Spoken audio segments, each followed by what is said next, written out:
Hello दोस्तों, ये है स्प्लेंडर BS6 और इसमें जो प्रॉब्लम आ रही है मैं आपको पहले बताना चाहता हूँ इसमें प्रॉब्लम क्या है। तो इसमें दिक्कत है इसकी जो वायरिंग है, कहीं से कोई शॉर्टिंग है कि जिसके वजह से ये बार बार फ्यूज फूंकती है। बस स्टार्ट करके चलता है कस्टमर और गाड़ी ये फ्यूज फूंक देती है। तो ऐसा क्या है कि थोड़ी दूर चलते ही गाड़ी फ्यूज फूंक देती है, क्या समस्या आ रही है, क्या दिक्कत आ रही है।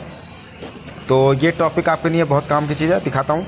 तो ये बार बार की फ्यूज फूंक रही है। अब ये फूका हुआ फ्यूज़ है, नीला करके से निकालता हूँ।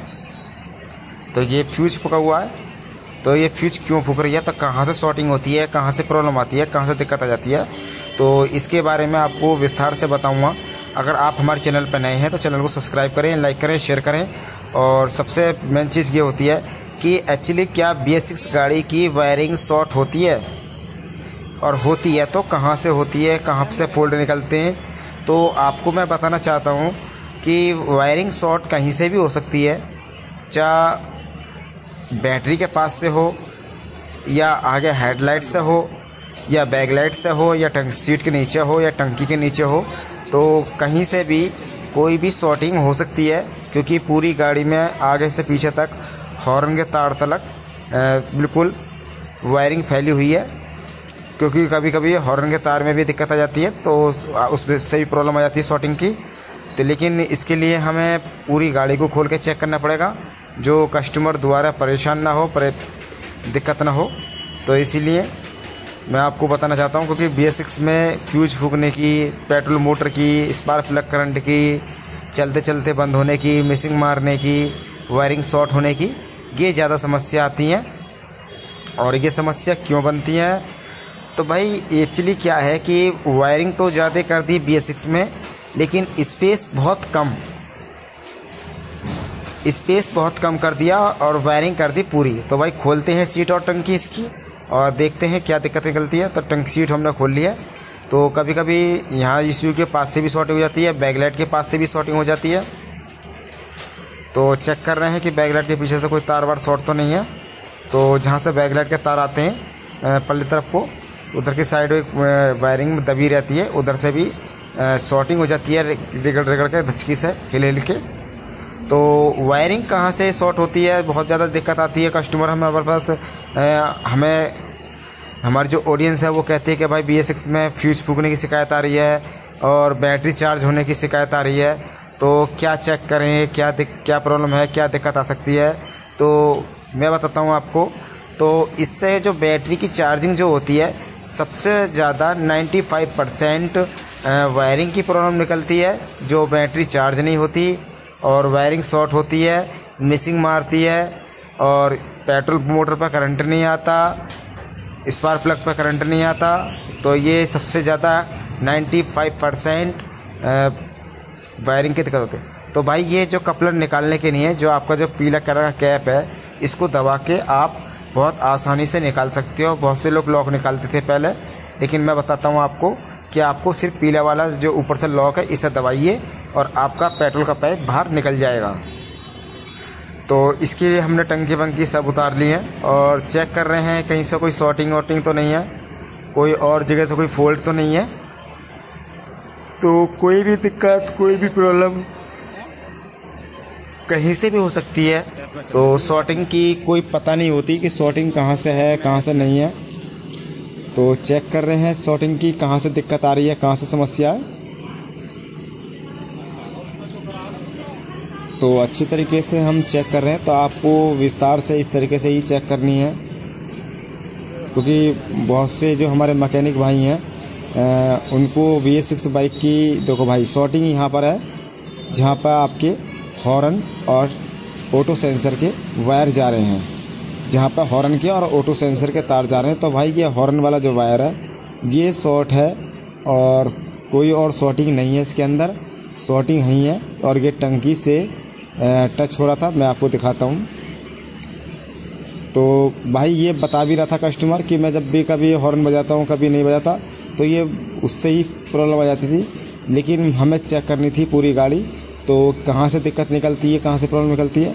अगर ये प्रॉब्लम हम बाहर से ढूंढते तो हमें नहीं मिलती, ये टंकी उतारने के बाद ही हमें ये प्रॉब्लम की पता चलती। तो ये यहाँ से वायर शॉर्ट हो रहा है और इसी वायर की वजह से हॉर्न बजाते ही गाड़ी बंद हो रही है और फ्यूज फूंक रही है। तो यही है मेन चीज़ शॉर्टिंग की। तो कहीं से भी कोई आप अंदाज़ा नहीं लगा सकते, नहीं आप ये कह सकते हो कि भाई शॉर्टिंग वहाँ से होगी या वहाँ से होगी। तो शॉर्टिंग कहीं से भी निकल सकती है, जहाँ से इसका वायर शॉर्ट हो रहा होगा तो कहीं से भी इसकी शॉर्टिंग निकल सकती है। जहाँ पे हम टंकी के नीचे रबड़ के गुटके लगते हैं तो ये यहाँ से शॉर्ट हो रही थी, इसीलिए ये बार बार की फ्यूज फूंक रही थी गाड़ी। और यही समस्या थी इसके अंदर कि शॉर्टिंग की, कि शॉर्टिंग निकल जाए तो इसकी जो प्रॉब्लम है वो सॉल्व हो जाए। तो इसकी शॉर्टिंग की समस्या यही है और कोई प्रॉब्लम नहीं है इस गाड़ी के अंदर। क्योंकि हम भी नहीं कह सकते कि भाई आप यहाँ से चेक करिए वहाँ से चेक करिए। तो भाई मैं आपसे बस यही कहना चाहूँगा कि आप पूरी गाड़ी की वायरिंग को चेक करें और ज़्यादा देर नहीं लगती, 15 से 20 मिनट के अंदर आप गाड़ी की वायरिंग को चेक कर सकते हो। 10 मिनट आपको खोलने में लगेगी। तो कोई भी इस तरीके से वायरिंग प्रॉब्लम छोटी सी नहीं निकलती, कहीं ना कहीं से निकल जाती है और ये नहीं पता कहाँ से निकलेगी। तो मैंने आपको बिल्कुल क्लियर दिखाया है और बता रहा हूँ, और ये ही शॉर्टिंग है और कोई प्रॉब्लम नहीं है। और मैं आपको इसमें फ्यूज बॉक्स लगा के, तो क्योंकि हम और भी चेक कर रहे हैं कहीं से और कोई से शॉर्टिंग वॉटिंग तो नहीं है, कोई प्रॉब्लम तो नहीं है। तो क्योंकि फ्यूज फूकने की जो शिकायत होती है, ज़्यादा प्रॉब्लम होती है, वो वायरिंग की आती है। और यहाँ से ये शॉर्ट है, हमने टेप मार के अच्छी तरीके से सेट कर दिया है। जो इस तरीके से ध्यान रखेंगे कि शॉर्टिंग ना हो दोबारा से यहाँ से। तो एक बार हम हॉर्न के तार वार भी चेक कर लेते हैं। और तो यहाँ से तो कोई वायर हमें शॉर्ट नहीं नज़र आ रहा, सिर्फ एक वायर नज़र आया है, वो भी टंकी के नीचे से हॉर्न वाला। तो यहाँ से कोई हॉर्न नहीं है, क्योंकि ये भाई एक साथ 3 हॉर्न चला रहा है, 3 हॉर्न एक साथ। तो ये लोड भी बहुत ज़्यादा डाल देखा है, तो कोई नहीं दिक्कत नहीं है। हम इसमें 15 नंबर का फ्यूज लगाएंगे और उसके बाद 3 हॉर्न का लोड आराम से झेल सकता है।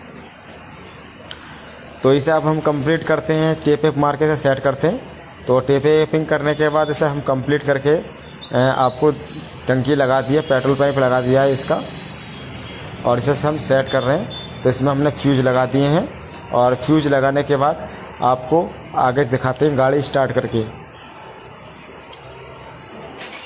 तो चाबी में ऑन करती लाइट आ चुकी है और हॉर्न भी बहुत अच्छे बज रहे हैं, कोई दिक्कत नहीं आ रही हॉर्न बजने में। तो मैं हॉर्न बजा के लेफ्ट राइट भी करके देखूँगा और गाड़ी बिल्कुल सेल्फ स्टार्ट हो चुकी है। तो जो शॉर्टिंग की जो प्रॉब्लम थी वो टंकी के नीचे से निकली है। और इस तरीके से आप टंकी खोल के चेकलेट जो है इसकी हम स्कैनर से हटा देंगे, क्योंकि हमने टंकी उतारी थी। टंकी उतारने के बाद ये प्रॉब्लम आ जाती है कि चेकलेट आने की। तो किसी किसी गाड़ी में आती है, हर गाड़ी में नहीं आती। तो इसमें हम स्कैनर लगाते हैं और चेकलेट को हटाते हैं। तो चेकलेट को हटा देंगे क्योंकि पेट्रोल मोटर की वजह से ये चेकलेट आई है। तो हमने इसकी चेकलेट को क्लियर कर दिया है और क्लियर करने के बाद चेकलेट चली गई है और हम एक्सीलेटर दे रहे हैं, तो कोई दिक्कत नहीं है। तो मैं आपको बंद करके एक बार ऑन करके ज़रूर दिखाऊंगा। तो स्टार्ट करते गाड़ी चेकलेट चली गई है और कोई समस्या कोई प्रॉब्लम इसके अंदर नहीं है। जो समस्या थी, जो दिक्कत थी, वो मैंने आपको बताया है, दिखाया है। इस तरीके से ही आप BS6 गाड़ी की प्रॉब्लम को सॉल्व कर सकते हो और आसान तरीके से हल कर सकते हो। तो भाई आप अगर हमारे चैनल पर नए हो तो चैनल को सब्सक्राइब करें, लाइक करें, शेयर करें, क्योंकि ये वीडियो आपके लिए बनाई गई है। और इस तरीके से आप कोई भी BS6 गाड़ी की वायरिंग को चेक कर सकते हो, चाहे एच डिलक्स हो, स्प्लेंडर हो, पैशन प्रो हो, ग्लैमर हो या स्पोर्ट बाइक हो। तो सब में वायरिंग की प्रॉब्लम जो होती है वो अलग अलग होती है, सेम प्रॉब्लम कभी नहीं आती एक जैसी गाड़ी में। तो स्प्लेंडर में एक बार को कहीं ना कहीं से एक CNC निकल जाती है, लेकिन हर स्प्लेंडर में सेम वायरिंग की शॉर्टिंग नहीं निकलती। तो सबसे ज़्यादा तो हमारे पास मिसिंग मारने की और बैटरी चार्ज होने की दिक्कत आती है।